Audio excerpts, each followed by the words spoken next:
Mis charlas con Genome, capítulo 15. Bien, me gustaría que nos centráramos ahora en los espectaculares avances que en el terreno de la investigación y manipulación genética se están produciendo en todo el mundo. Son muchas las voces de alarma que están sonando. ¿De verdad es tan preocupante el tema? Nosotros estamos muy preocupados, efectivamente, a causa de las desviaciones que en materia de genética se están produciendo. Tanto que, desde muchos puntos de la galaxia, e incluso con la colaboración de entidades desencarnadas próximas en vibración a los 4.3, se está enviando información y mensajes para que aquellos que puedan difundirlos lo hagan, en la esperanza de que los hombres de la Tierra que están inmersos en la manipulación genética antepongan la ética ante los avances incontrolados en este campo. Sería lamentable que ocurriera en la Tierra lo que ya sucedió en otros lugares, en los que se desencadenaron mutaciones aberrantes por la mala utilización de la técnica, llegando a desaparecer civilizaciones enteras. El SIDA, por ejemplo, es una muestra de lo que la manipulación en el ADN vírico puede producir. El SIDA fue provocado por los propios hombres cuando una multinacional trataba de hallar un elemento que evitase los rechazos en los trasplantes de órganos. Hicieron sus pruebas, como casi todo, en el tercer mundo. Metieron la pata y ya conocéis los efectos. Además, ese medicamento antirrechazos se buscaba solo por razones de interés económico y no tuvieron reparo en utilizar cobayas humanos. ¿Insinúas que las multinacionales farmacológicas utilizan consciente y premeditadamente a seres humanos como cobayas de sus experimentos? Naturalmente.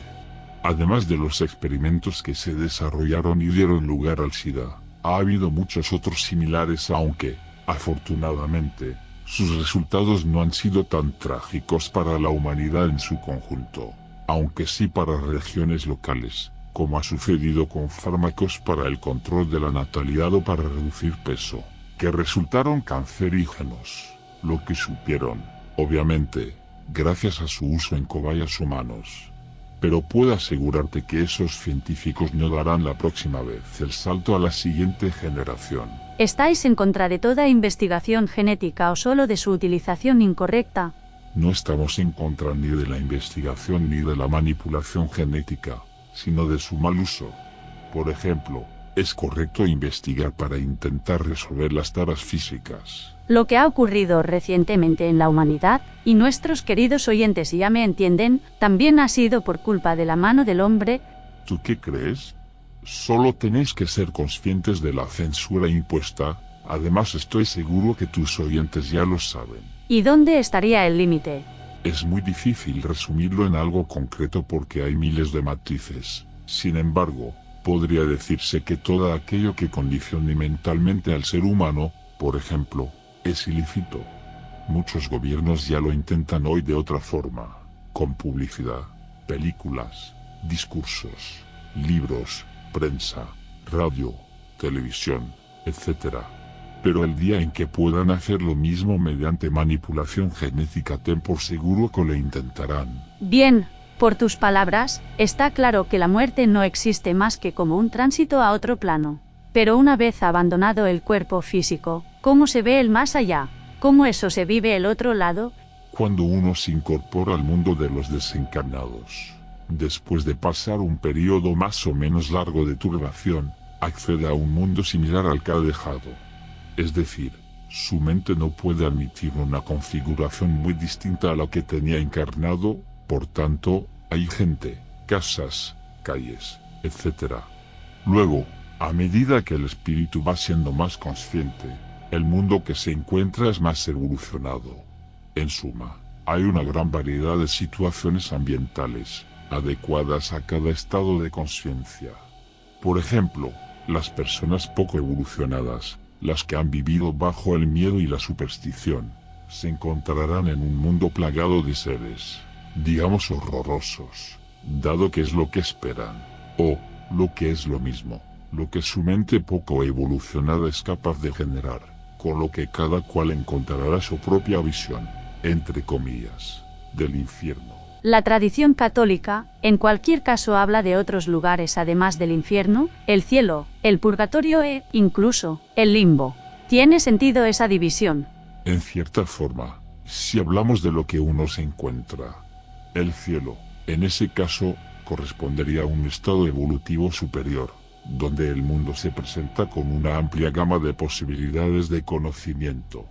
El purgatorio sería un plano, digamos normal, al que acceden habitualmente los hombres 4.3 y donde tienen la posibilidad de encontrar ayuda para conformar sus siguientes vidas. El infierno, lógicamente, sería un lugar horrible. En cuanto al limbo, se trata del periodo de turbación propiamente dicho. Evidentemente, uno no solo se puede encontrar con esos 4 planos, pero puede decirse que son los más significativos. ¿Y cómo es el limbo? El lugar, si es un lugar, en el que se está mientras se pasa por el periodo de turbación.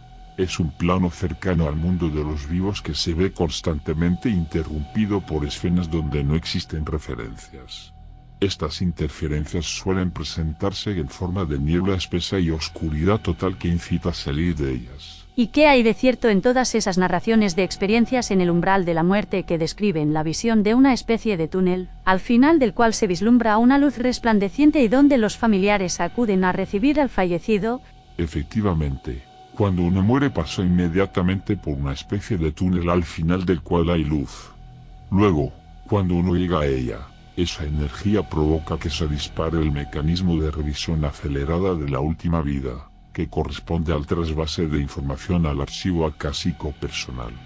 Una vez, entre comillas, vaciada la información y de haber saludado a los familiares y amigos que han acudido a recibir al fallecido, se entra en ese periodo de turbación que ya he comentado y que está provocado por el vaciamiento de la información, la cual se intenta recuperar estando en contacto con los vivos. Pero como no es posible casi nunca ese contacto, la mente se confunde y no sabe dónde se encuentran ni lo que pasa.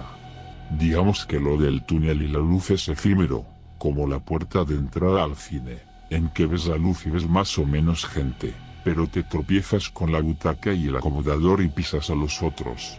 Luego, una vez que te has hecho a esa luz, lo cual depende de tu capacidad visual, o sea, nivel de conciencia, quieres enterarte de qué va la película. Pero, y una vez en el otro lado, terminado el proceso de adaptación, ¿qué hace un espíritu en el plano astral, en que se ocupa? Mientras llega el momento de volver a encarnar, el espíritu no permanece inactivo, sino que realiza trabajos en pro de su evolución, por lo general prestando ayuda a seres encarnados. En muchas ocasiones, los desencarnados que han dejado en la tierra a familiares y amigos se encargan de protegerles y ayudarles. Además, al igual que en el mundo físico existe la familia, del plan astral hay algo similar, ya que los espíritus se agrupan por familias espirituales, grupos que por afinidad, sintonía, vibración, etc., se relacionan vida tras vida y se ayudan mutuamente en el proceso de evolución. Por lo que me has dicho hasta ahora, compruebo que las experiencias narradas por multitud de personas y que recogen en sus obras investigadores célebres por sus trabajos sobre experiencias en el umbral de la muerte, como los doctores Raymond Moody, Elizabeth Kubler-Ross o Brian Weiss, entre otros muchos, son auténticas. Ciertamente. Mira, la gente tiene que comprender que la muerte no es más que el paso de un plano de existencia a otro. De hecho, puede decirse que todo nacimiento en un plano es consecuencia de la desaparición o, entre comillas, muerte, en el otro. Es decir, cuando alguien muere físicamente, y el cordón de plata se rompe definitivamente, se integra en el mundo energético, entre los espíritus que componen su, entre comillas, familia, que le reciben con alegría. Mientras, paralelamente, en el mundo físico sus seres queridos lloran su pérdida. Pero también ocurre a la inversa, cuando un espíritu decide reencarnarse, desaparece del plano energético. Y los espíritus, ahí, les pedirán con una cierta pena puesto que tardarán en volverse a encontrar. Luego se produce el nacimiento y se corta el cordón umbilical, con lo que se produce la integración total en el plano físico. El bebé es entonces recibido por el médico o la comadrona, que le ayudan a llegar bien, y también por familiares y amigos que acuden al hospital a darle la bienvenida al mundo.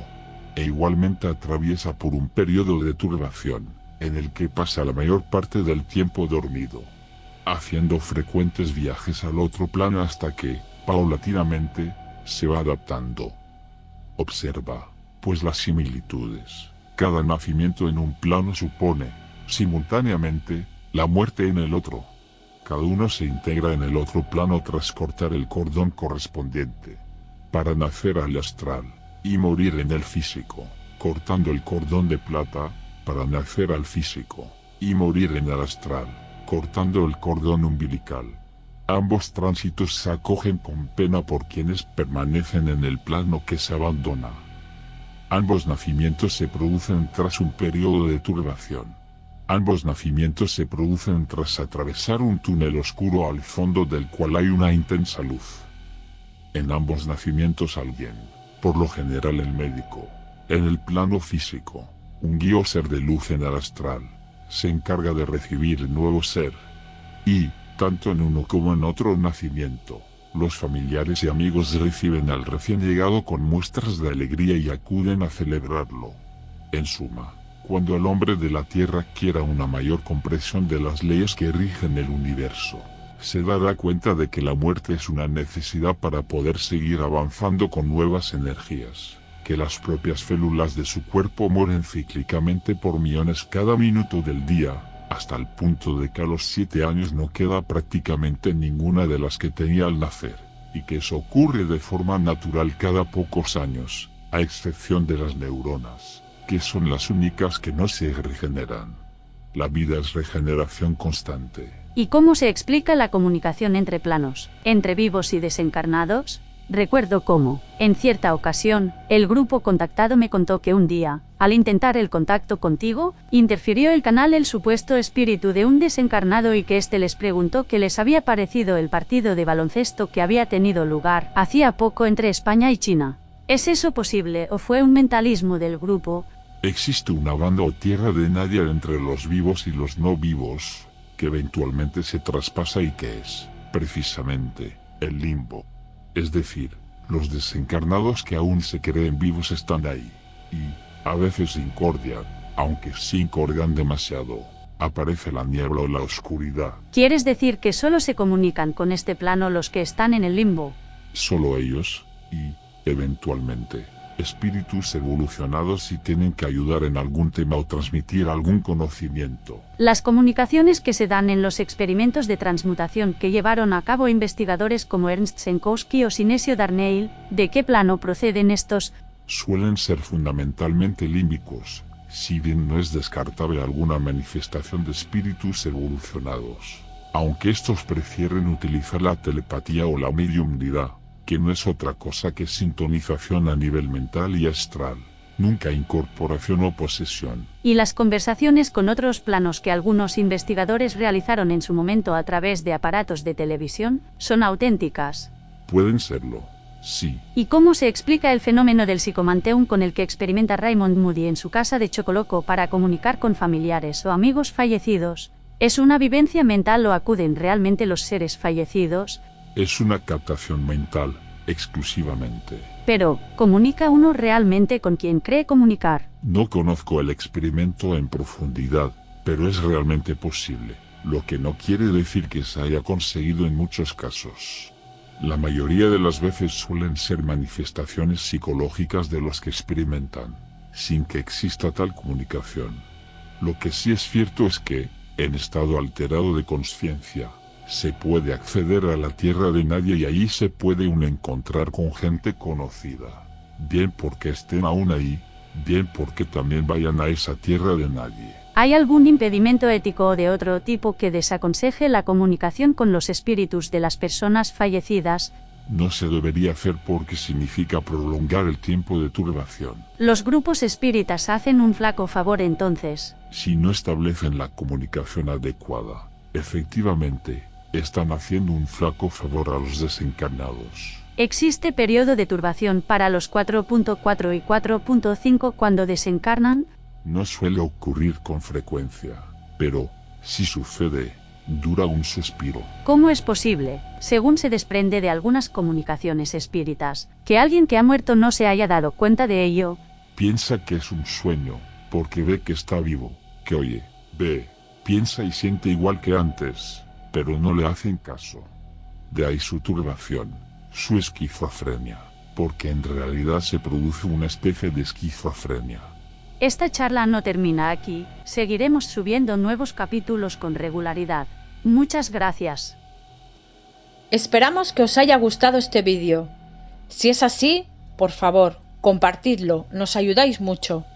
Darle al like y sobre todo clicar a la campanita, así podréis estar al tanto de todo lo que vamos subiendo.